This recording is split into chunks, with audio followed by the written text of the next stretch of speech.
we're not going to want to play every note exactly as loud as the others. That's the melody, right? It's very clear throughout the song. Now we have other notes going on.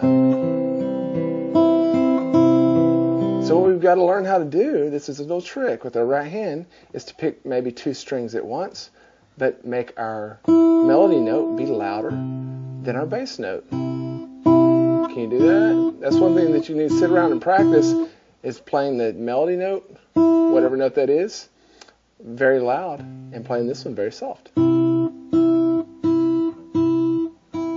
then being able to do it vice versa, if I can. There, a little bit. It's tougher to do it that way. But let's start there. We've got a little pickup. This is in 3/4 time. Okay?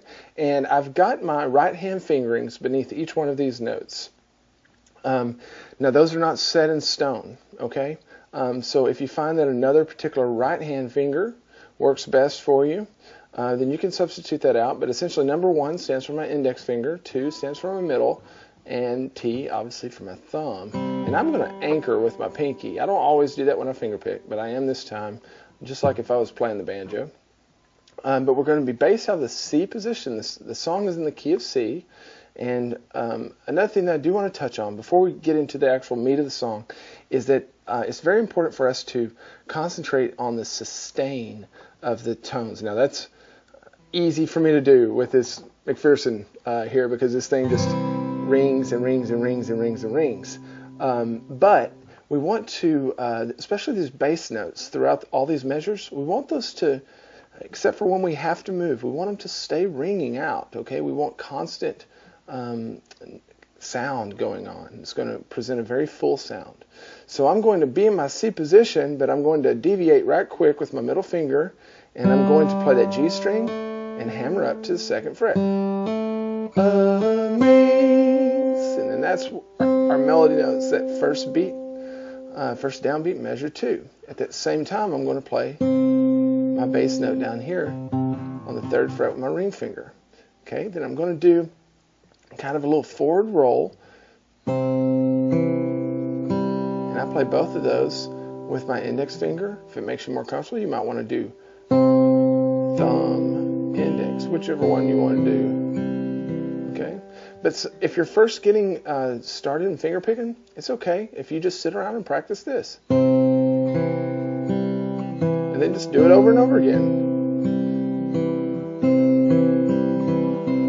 It requires a little different part of your brain than you've ever used before, so don't get discouraged. Now, where's our next melody note? It's there on the 3rd beat of the 2nd measure. Up there, right? Zing grace. So I want to accent that one.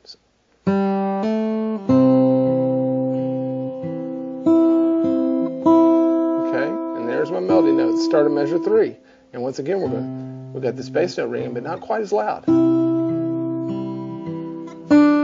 And there's our next melody note. So far we've been in the C position until the end of the 3rd, except for that little kickoff, but till the end of the 3rd measure, and I'm going to use my pinky to grab the 3rd fret of that B string. And that's a melody note. So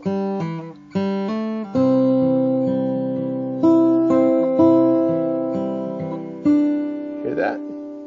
Now we're going to go into an F position, but I know a lot of you are not really familiar with or it's hard for you to play a full F chord and get that bar. So I built this song that you didn't have to do that. We've really only got to get 3 of those notes, and that's okay. The 1st fret here, let's go ahead and get in this position. 1st fret on the B string with our index finger. Go ahead and get the 2nd fret with our middle finger on the G string. And then with our ring finger, this 3rd fret there on the D string. Okay, and what we're going to do is pick the outside 2 at the same time.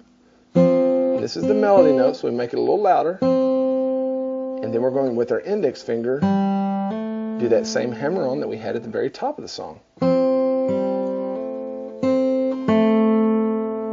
Grace, how sweet the... So that 2nd fret there at the end of measure 4 is our next melody note. So that's what we should be able to hear.